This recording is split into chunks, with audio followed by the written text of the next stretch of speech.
Where to spray your cologne. That is the subject of today's Fashion Tip Friday here at The Adult Man. My name's William, and today I'm going to cover where exactly on your body you should spray cologne for the maximum effect to kind of project your manly scent out into the world. I'm also going to discuss 3 things that a lot of guys do with their cologne that ends up wasting a bunch of the stuff and your hard-earned money. So without further ado, let's get into it. All right, guys, let's start off by talking about the 3 most common mistakes guys make when applying cologne. The first most common mistake is overdoing it. Now remember, when applying cologne, it's better to underdo it than to overdo it. So if you're kind of caught between, you're like, oh, do I do this extra spray? Do I not do the extra spray? Remember that less is more and skip that extra spray. All right, guys, the second most common mistake that I see when it comes to putting on cologne is when guys are using it as kind of like almost like a body spray, and they're not putting cologne on when they're fresh out of the shower. They've just used their handy dandy towel to dry off. And then once you do that, that's when you apply cologne. That's when it's gonna have the most effect. So that is mistake number 2 that I see. The third and probably most common mistake that I see guys make is they'll do the spray, the mist and walk through. Now, what this really does is make your floor smell really nice. You'll spray it into the air, you'll get about half of it on your body, the rest just ends up on the floor, not doing anybody any good. So you want to avoid that trick. The key is to go 3 to 6 inches away from your skin when you're applying cologne. That's the sweet spot, and that's going to ensure that you don't waste any money and that you keep it all on your body so that it's smelling good for you. I also see a lot of guys that have the idea that they'll spray on their wrists and rub it together like that. What actually happens is you're losing a lot of the top notes. Now, top notes are some of the more delicate, fresh, aquatic, it could be floral, citrusy, any of those more light, delicate scents that add a lot of freshness to the cologne.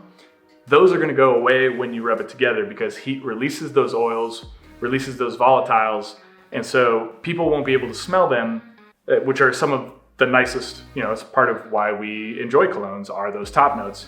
And so what you're doing is basically just getting rid of them right after you spray it on your skin. So there's no point in doing that. I highly recommend avoiding it. Now that we've covered 3 things to avoid when applying cologne, here's how you should actually do it. When giving yourself a spray, you want to make sure you're getting it in one of the heated areas or pulse points of the body. The reason is, as you go about your day, your body sort of heats up in different areas, and if your cologne is applied there, it will project that scent out. So you'll really get the maximum effect if you put it on one of your heated areas or pulse points. Good spots for applying cologne are around the neck. You can go behind the ears, the wrists, and even actually, surprisingly, the back of the ankle. Those are all pulse points, and so those are hotter or warmer areas of the body that will project your fragrance out. When it comes to how much cologne you should apply, I'm going to cover kind of 3 schools of thought and let you pick which one's best for you.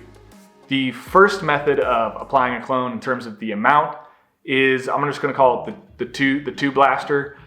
This is what I use most commonly, and that's because it gives me a confidence boost, but it also doesn't use so much cologne that I'm, if I'm just going to work or just going out and about, I don't really need to blow anyone's socks off with my fragrance. So I'm much more reserved when it comes to cologne.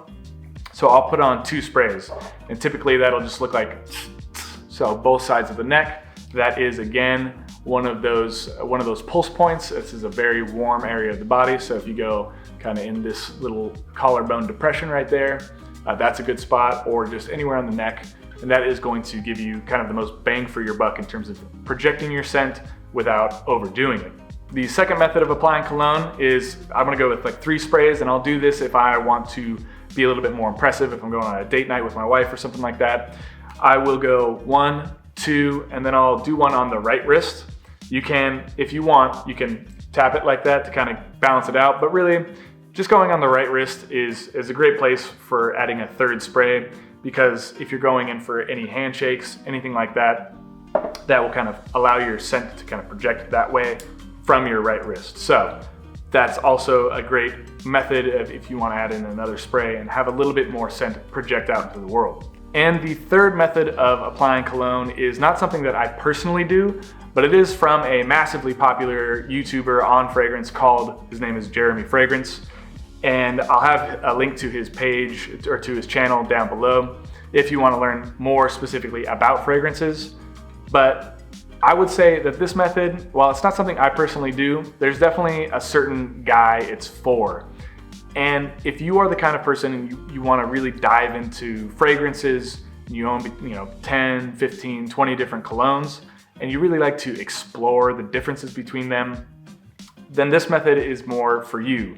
Now, I use cologne for a totally different reason. I only have about 4 different types of cologne, and I use them to kind of get that confidence boost, and to also, it's part of, I guess I don't spend too much time thinking about my cologne. I just want something that's gonna overall freshen me up and kind of show the world like, all right, I'm here, I take care of myself, like, prim and proper and looking good and looking sharp. So that's what it's all about. But if fragrance is something more where you want it to kind of be your main thing, then this 5 spray technique might be more to your liking.